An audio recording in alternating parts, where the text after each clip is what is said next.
So all of y'all already know me, and I know pretty much all of y'all too. So I'm not going to do a formal introduction, but one of the things that I do and have done for a little while now is I guide people on these modern rites of passage, is what I call them. Anybody here familiar with what a rite of passage is? You are? Yeah. And so rites of passages are traditionally famous all around the world.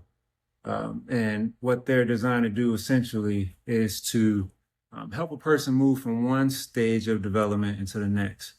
See, at certain ages in your life, your brain goes through a change. And if you don't have a particular set of guidance, then it can leave you feeling disconnected, uh, anxious, and a lot of the other qualities that we're talking about in today's conversation. So, um, today I'm going to do just a little taste of that because really it's a long, drawn out process that I do with people. But imagine you were a magician and you became so good at your craft, so skillful that you started to believe your own tricks. You thought your own tricks were real. That's essentially what the human experience is like. I heard a rabbi say one time that we rely way too much on our five senses to understand the world around us, especially our eyes. In the amount of time it takes for light to travel from the sun, bounce off of you, into your eyes, back through your retina, filter through your nervous system, up to your brain to project the image of who she was, she could have already changed. And so to make this make a little bit more sense, throughout the course of a day, your brain compensates for this delay. Where it takes, say, 80 to 100 milliseconds for your brain to process light through your eyes. So throughout the course of a day, that's a 2.5 hour gap that your brain spends compensating for that delay. Throughout the course of a year, that's 36.5 days that your brain spends compensating for that delay. Now, of course, you haven't blacked out the whole time. You're projecting, of course. But if you look closely at it, if you look a little bit closer at it, it's really a state of anticipation. That's what, the projection is. And I would argue, just based on the conversation that we're having here today, I would argue that everybody's always in a state of anticipation. What time am I going to pick the kids up? Did my boss really mean what she said? What am I going to eat for dinner? The list goes on and on. Are my kids going to call me? The list goes on and on. And there's a thing that a lot of people may not be aware of called a type D personality. And it says in any given room, roughly 54% of the people in any given room is suffering from chronic stress. And this makes you, more susceptible to a whole lot of things, right? And so I want to just reference some stuff and do a little simple, quick comparative analysis so we can kind of see what a lot of us may be dealing with and how answers may be right around us and we may have overlooked them. So this is directly from one of my psychology textbooks. It says, mental stress is known to raise blood pressure, we know that, and cause elevated epinephrine. Mental stress may also reduce oxygen supply to the heart and muscles. This was a study done in 1991, so it was known a long time by Yin and his associates. So I want to share something else from a book called Autobiography of a Yogi, and this was from 1922. And it's speaking to this exact same thing right here. He quotes, "Yoga is a simple psychophysiological method by which human blood is decarbonated and recharged with oxygen. The atoms of the extra oxygen are transmuted into life's current to rejuvenate the brain and spinal centers. By stopping the accumulation of venous blood, the yogi is able to lessen or prevent the decay of tissue. Or prevent the decay of tissue. And venous blood. Yeah, so venous blood. Yeah, so the venous blood has less oxygen. So stress is what's creating venous blood. Yeah. And then you decarbonate the blood. Right? So the process we're going to do today is not yoga per se, but it's going to be putting more oxygen into your body. Right? And so let me continue. This says, another study says, however, the stress does not have to be extreme or severe to be associated with lethal consequences later. So it doesn't even have to be trauma. You could just be a warrior. You could just constantly be anticipating what to do next, and you're creating chronic stress within your body. And this has a whole array of psychological effects. And I'm about to touch on that next. So this suggests that stress may cause an overall vulnerability to disease by compromising the immune function. Evidence continues to grow that the brain influences the immune system and that the immune system influences the brain. And so how you think influences the way your body responds. We get that. Where we all miss out at is how your body influences the way you think.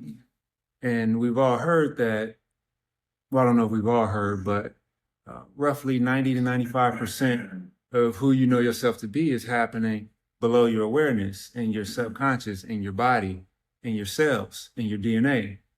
And so when we work with the body, that's what we're working with. And we're going to do that through a series of exercises.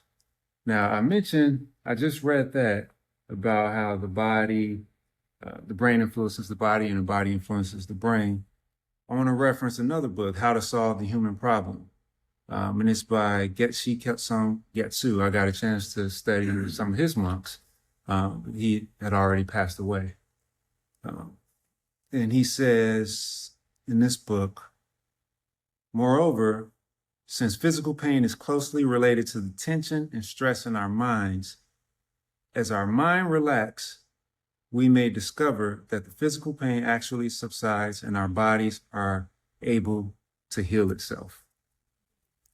Now, for me, on my own personal journey, getting out of the military, coming from the types of families that you were talking about, and being in the Marine Corps and a war veteran and having all of that stuff rush forward back into my life, developed, problems like alcoholism, which was very prevalent in my family.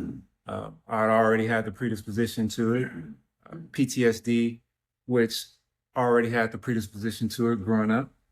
I was fortunate enough to find a therapist who taught me a breath exercise. And simultaneously, I found a book of a woman who said she knew a affirmation that could help you rewire your subconscious. I was desperate. And through the breath exercise, I found relief that I didn't even know I needed. And every time I felt some type of stress or tension, anger, anything in my life, I did the affirmation, I did the breath exercise. And I was doing this 40, 50, 60, 70, 80 times a day, like I've counted. But that goes to show, to me, it showed how weak my mind was. I heard someone say that a weak mind is like a soft pillow. It leaves the imprint of the person who last sat on it. And that's exactly what we're talking about. We're talking about an imprint from other forces, other people, and it's imprinted in the psyche of all the people in our communities, and they're not able to work it out, right? And so I'm doing these breath exercises, I'm learning stuff, I'm healing, and I'm telling people around me, and they're looking at me like I'm crazy. They like, boy, you better take them pills. And but I'm feeling good. Habits are changing, Yeah. patterns are changing, cravings are changing. Like I'm enjoying the clarity. So how was this happening? That's important. So really quickly, if everybody could hold their hands like this for a second and just breathe normally a little bit more than normal and just pay attention to where your breath is going in your body.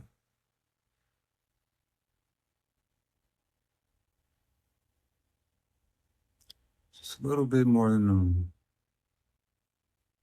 Now flip them over like this. Continue to breathe.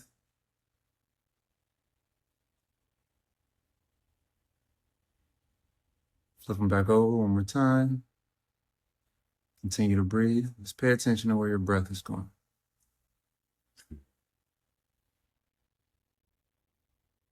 All right, you relax. And just one person, real quick, like, what'd you notice? It could be anybody.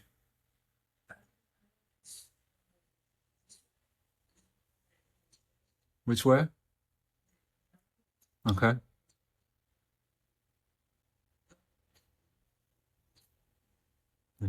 So I want to give you a copy of my book for participating. It's called Becoming Human, a Rite of Passage. But yeah, so it's good that she was able to observe that in her body. That's the type of attention these exercises take, but it's actually the reverse. And that's part of the confusion that we all walk around with. Confusion, not so much up here, but in our nervous system, right? Where air isn't moving through our bodies the way it's supposed to. So when your hands are like this, naturally, it fills your entire diaphragm. And when they're like this, naturally, it doesn't go as deep. And we're going to work through how to balance things out so air can move through your body naturally the way it's supposed to. And, when I was learning stuff, I thought back, all the years I'll see my cousins and them like, girl, you really, doing all kind of stuff with their hands. Yeah. Throwing everything all out of whack, doing all kinds of things with my body, throwing everything all out of whack, not even knowing what I was doing. And so the reason why it's important for oxygen to fill your entire diaphragm is because it stimulates this really important process in your brain, a particular part called the amygdala.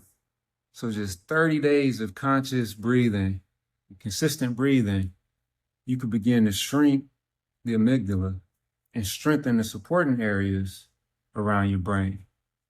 Now, this is important because when that happens, your body stops chronically producing epinephrine and cortisol, which means your baseline for stress changes, which means your perception changes, which means you're able to think with more clarity, which means you're able to see more possibility. The world literally changed. It changes for you. I experienced that. And so there's one little key to making it all work, though. And I'm not sure a person can have consistent growth or transformation without that. And so we got Cowboys fans in here, don't we? I'm not, but any of y'all Cowboys fans? Yeah. So can the Cowboys win the Super Bowl on game one? No. Can every team can every team win game one? No.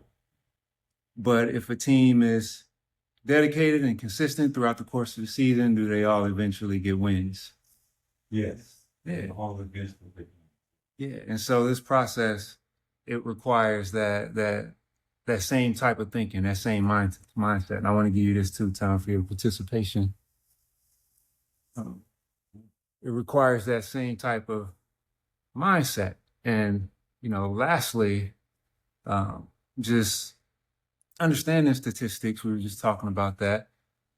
If you look at a group of people, just know that in a group like this, like maybe one or two people may feel something immediately.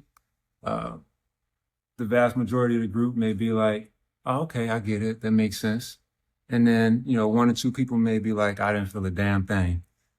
But just know, when we're doing these exercises, we're moving oxygen to places that they rarely go or may not go regularly. And you're feeling things are happening whether you realize it or not. And it was the numbness, us numbing ourselves, that got us into these types of circumstances. So it's going to require a different type of attention and focus to get ourselves out of it. And that's where we're going to start today. Just a little quick 10, 15-minute crash course. So everybody good? And do we have any questions?